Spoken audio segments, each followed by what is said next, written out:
Hey there, subscribe to my channel, and also press this bell icon so you never miss any new updates, cause whenever we upload new video you will get a notification on your phone.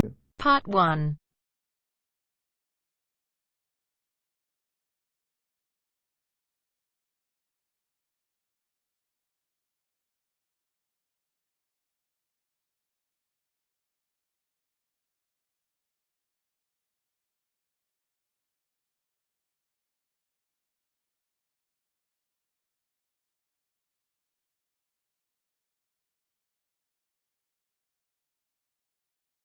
Different recordings, and you will have to answer questions on what you hear.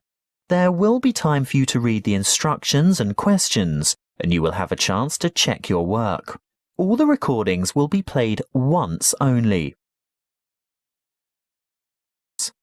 At the end of the test, you will be given 10 minutes to transfer your answers to an answer sheet.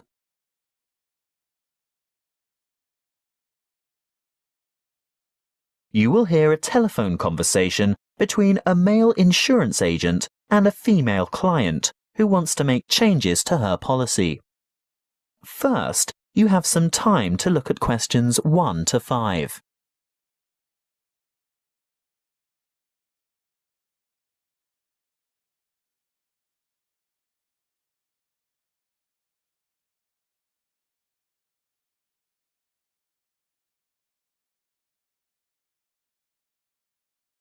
Now we shall begin.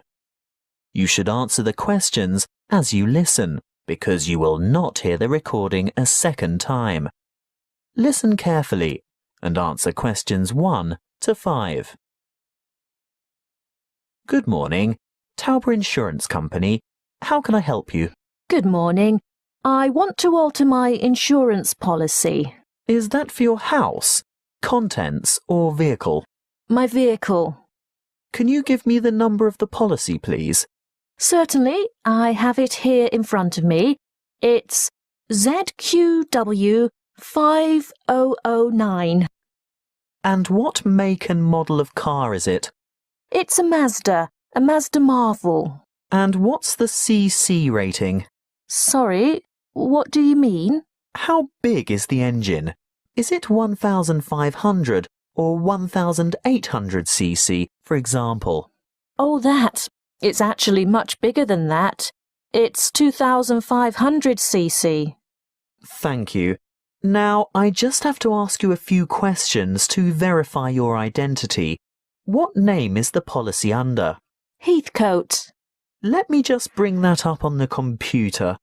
Yes. Can I just confirm your first name, please? Well, my first name is Lisa, but I'm known by my middle name, Marie. Right. I see both here, but Lisa is the one I want for ID purposes. And your date of birth, Lisa? I mean, Marie. The 22nd of August, 1955. Correct. Just one more question before we get started. Can you remember the password on this policy? Oh dear, I didn't know I had a password on it. Everyone has a password. Would you like to take a guess? Possibly it's my mother's name. And what would that be? Sophia. Sorry, guess again. All right. Oh, I remember now. It's my grandfather's name, Jack. Yes, followed by some numbers. 1897, right? Correct. Now we can get down to business. What exactly do you want to change? Well, a couple of things. Firstly, I think it's overvalued at the moment. Can we reduce the value by $5,000? You mean bring it down to $15,000? Yes, I'm sure it's lost quite a bit of value over the past year. Done. Now, what's the other thing? Before you hear the rest of the talk, you have some time to look at questions 6 to 10.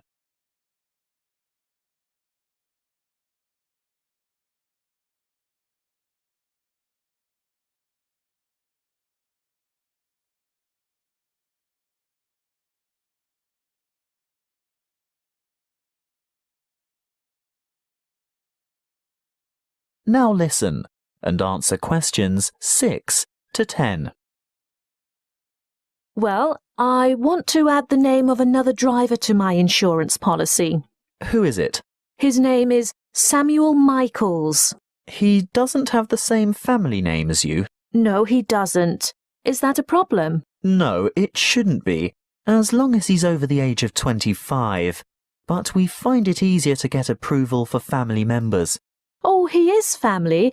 He's married to my daughter. He's my son-in-law. And he's 28, in fact. Good. And what would he be using the car for? Would it be business or social purposes? Not really. You see, I've injured my right arm and I'm having difficulty driving.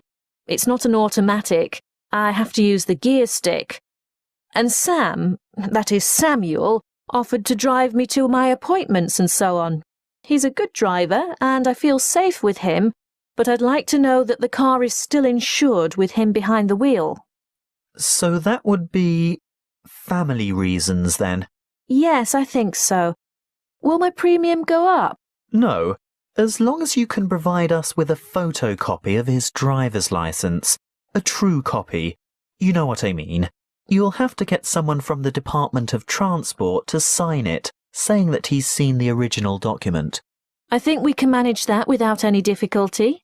Oh, and while he's at the department, he should ask them for a record of any driving offences, demerit points, that kind of thing. Only for the last 5 years, though. We're not interested in anything beyond that, but it's important that he has a clean record for the 5 previous years. Oh, I'm sure that won't be a problem. Is there anything else you need? Just the date for when you'd like this to take effect. Today, if that's possible. Yes, we can issue temporary cover from today's date, but full cover won't apply until we've received the paperwork and it's been approved. What exactly is temporary?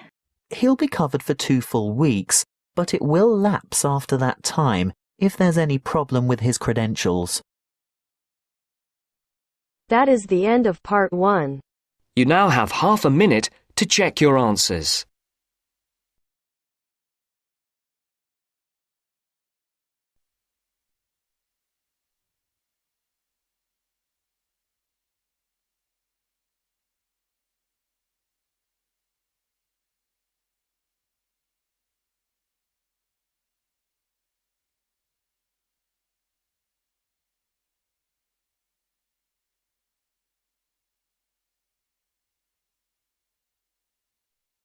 Now turns to part 2. Part 2.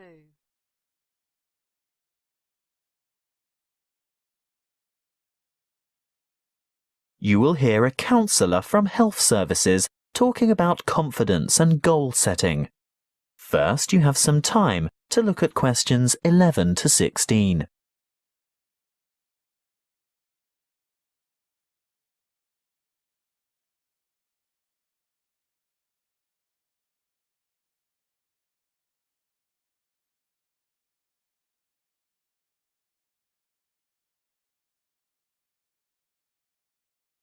Listen carefully and answer questions 11 to 16.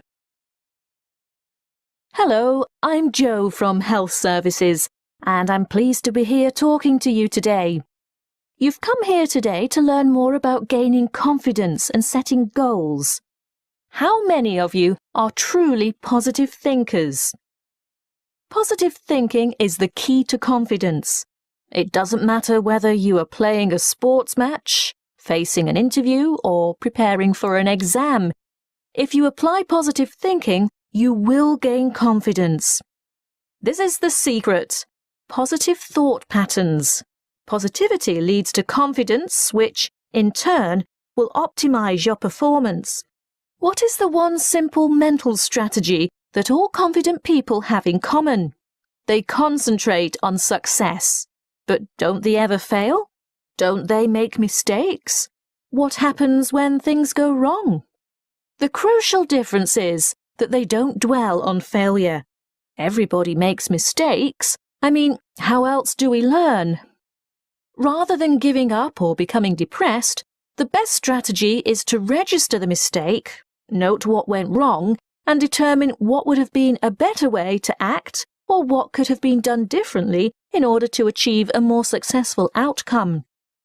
Then move on. Yes, erase the negative emotions.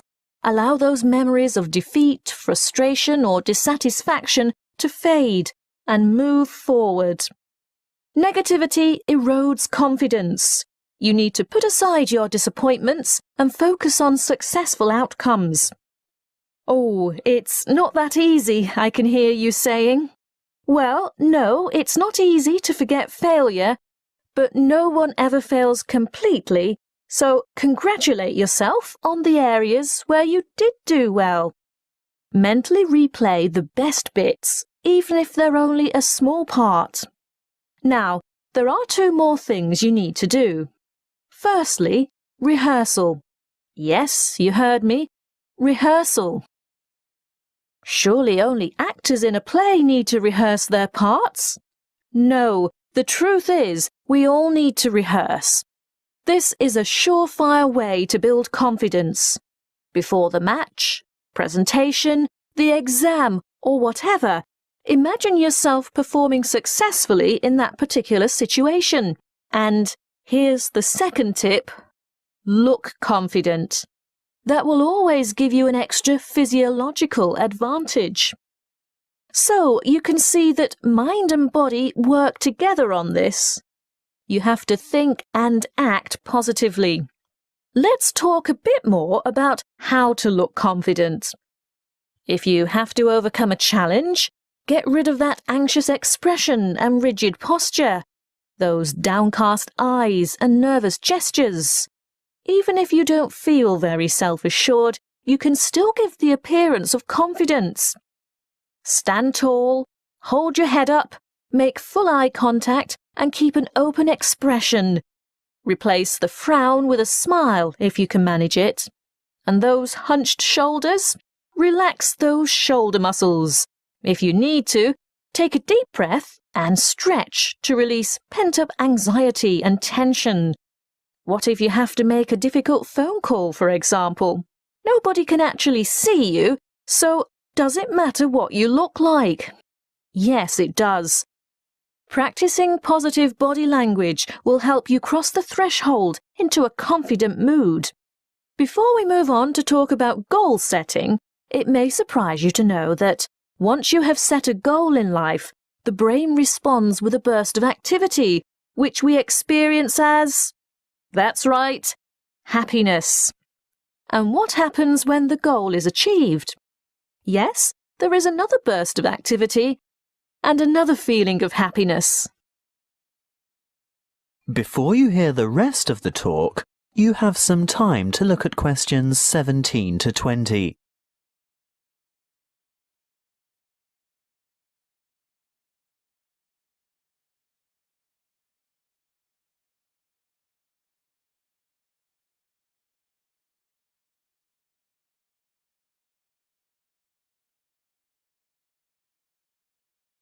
Now listen and answer questions 17 to 20. As you can see, the recipe for a happy life is to maintain a positive attitude and keep setting and achieving your goals. So, whatever your goal, whatever it is that you're aiming for, a new job, losing weight, giving up smoking, graduation, you need an appropriate, and by appropriate I mean achievable goal. That's the first step. The next thing to consider is motivation. How do you get going?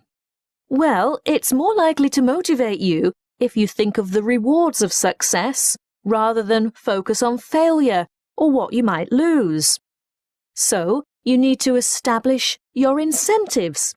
After that, you'll have to work out the various stages and phases that you'll need to go through along the way and prepare for each one of them. If you're not naturally motivated, keep the targets small and achievable. But it really is important to ensure you collect the resources to accomplish the various steps. If you have performed that particular task before, you may already have the resources, or at least know where to get them from. If not, Ask someone who has already succeeded. When you have got this far, the next stage is obvious. Yes, you have to take the first step. That's not quite all there is to it, though. The final thing is to remember to keep track of what you've accomplished. In other words, be sure to maintain a progress log. That way you can look back at your previous small successes and watch your progress along the way to achieving your goal. That is the end of part 2. You now have half a minute to check your answers.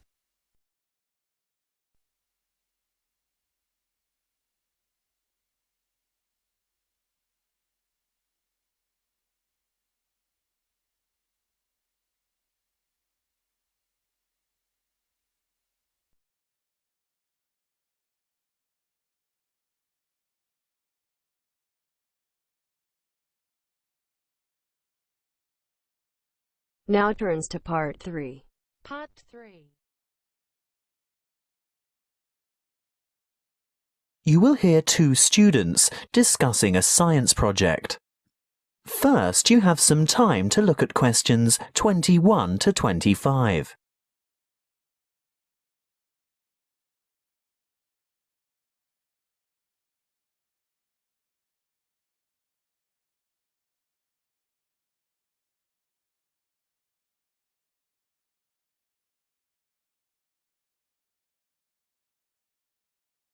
Listen carefully and answer questions 21 to 25.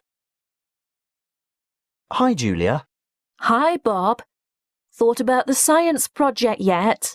Which one? The presentations are scheduled for next month.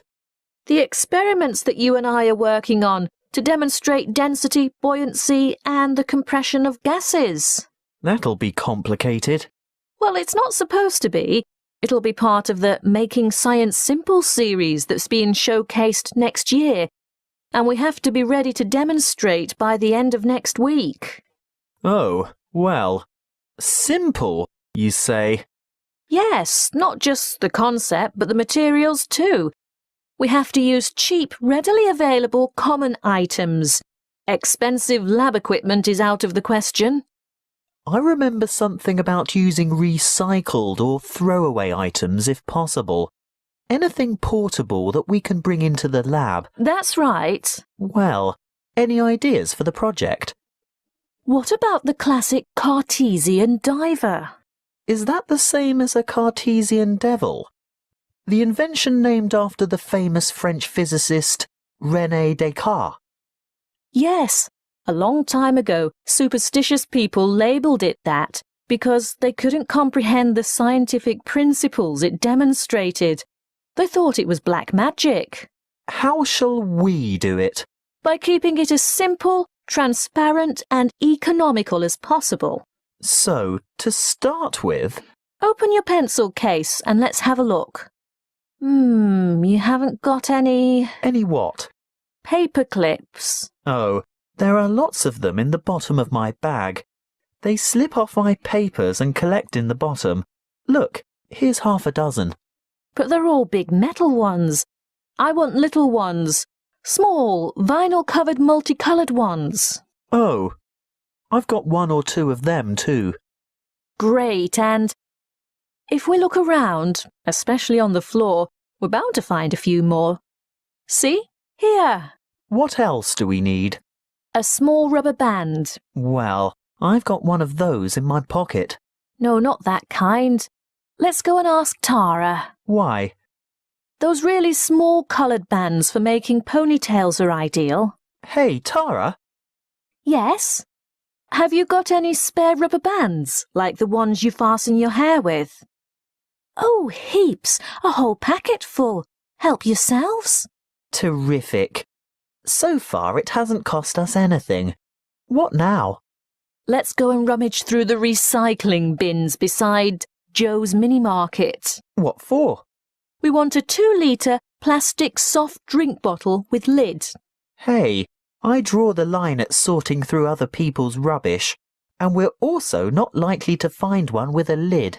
Well, go into the store and buy 2 litres of soft drink. What flavour? It doesn't matter what kind of drink you get, just make sure it comes in a clear PET bottle. Where are you going? To the cafeteria behind the resource centre. What for? I'm after some straws. I can get them from the shop when I buy the drink.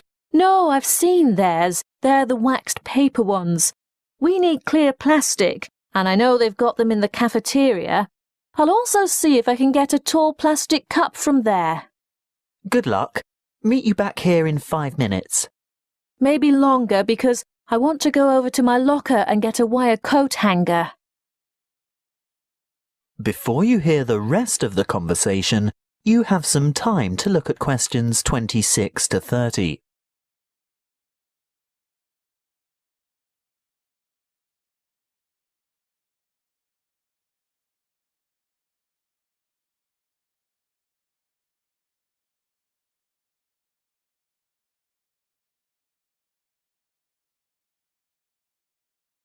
Now listen and answer questions 26 to 30.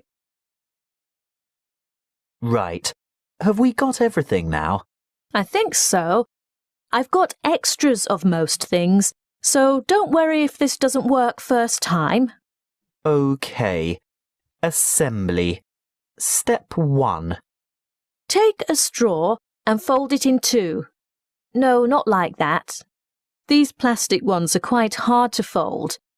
Try pinching it in the middle. That should make it easier to bend. You may even have to bite it, but not too hard. You want a sharp crease, but you don't want to break it. How's this? Good. Now, second step. Wrap a rubber band several times around the ends to hold them together. Then? Add weight to the diver. So, this straw is the diver? Yes. See how I'm pulling the outside end of a paperclip out a bit? Now, hook the part I bent out into the rubber band that's holding the straw together. No, not that way. It'll fall off. That's right. Turn it over. Now, hook 2 or 3 more paperclips on. It's hard to say how many we'll need. The idea is to get the diver to be almost all the way submerged, but not quite. We can put it in this tall cup of water to test it. What do you think? Too buoyant? Add another paperclip? I think so. OK, on to the next step. Have you got the empty bottle? Not quite. What do you mean? Well, it's not quite empty. Pour some into this cup for later. Good. Now, fill the bottle with water all the way to the top and we'll gently lower the diver in. Great. Now put the cap back on. And then? The final step is the demonstration of our experiment. You will see that when I squeeze the bottle, the diver sinks, and when I let it go, the diver rises. When you squeeze, the air bubble trapped in the straw compresses and the water rushes in, making it heavier, so it sinks. And the reverse happens when you release the bottle. What's the coat hanger for? Oh, that. If our experiment didn't work the first time and our divers stayed on the bottom, we'd have had to fish it out with a piece of wire or a hook of some kind. It's best to be prepared.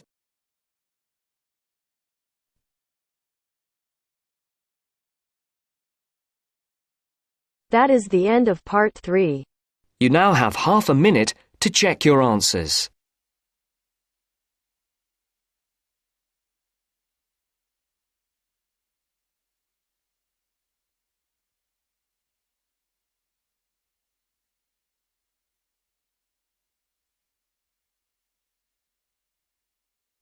Now turns to part 4. Part 4.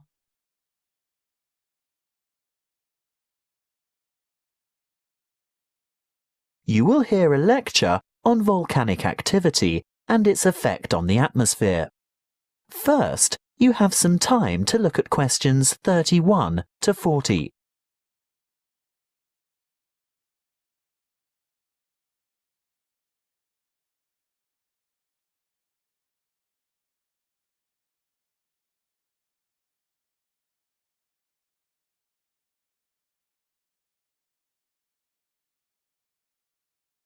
Listen carefully and answer questions 31 to 40. Good morning, everyone. In these environmental science lectures, I guess you're all used to hearing about global warming. Well, I'm here today to talk to you about one particular volcano and its effect of global cooling. I'll begin by going back a little bit in time. Towards the middle of 1991, the second largest volcanic eruption of the last century occurred in the Philippines, not far from the capital city, Manila, on the island of Luzon.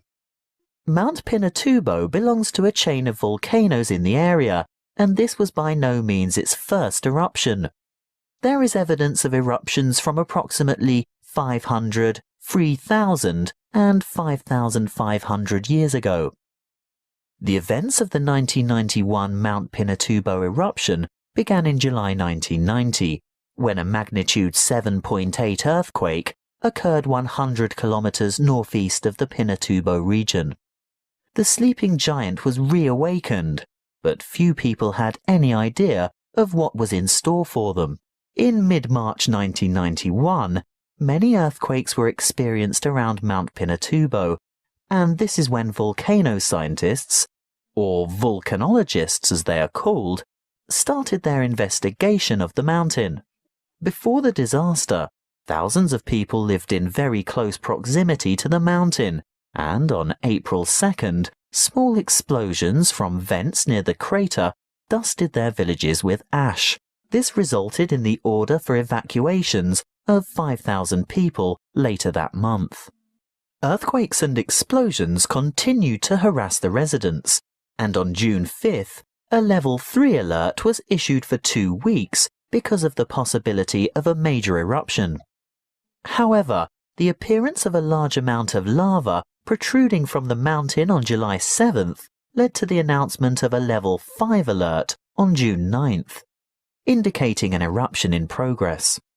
An evacuation area within 20 kilometers of the volcano was established, and this time 25,000 people were evacuated.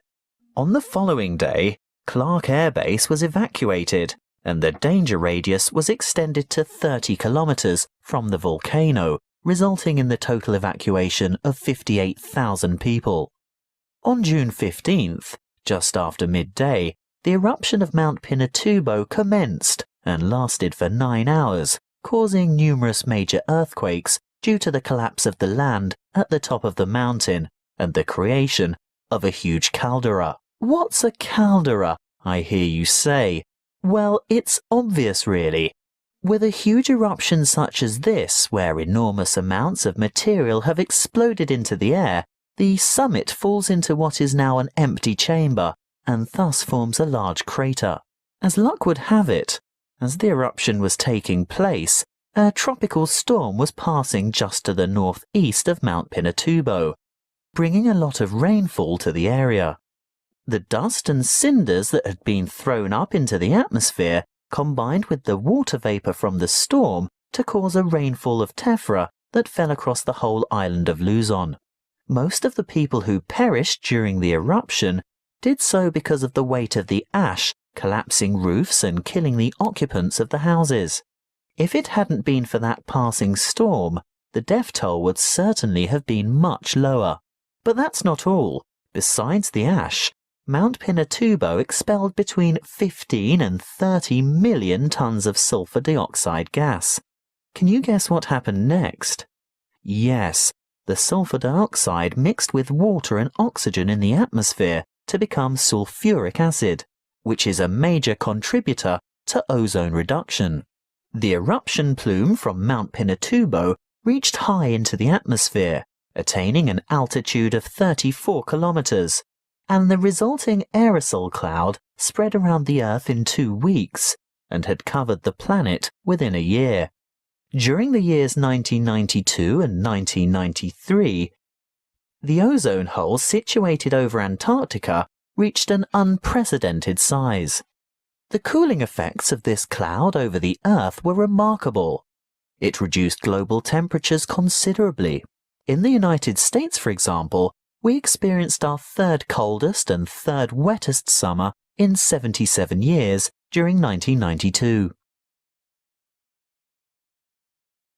That is the end of part 4. You now have half a minute to check your answers.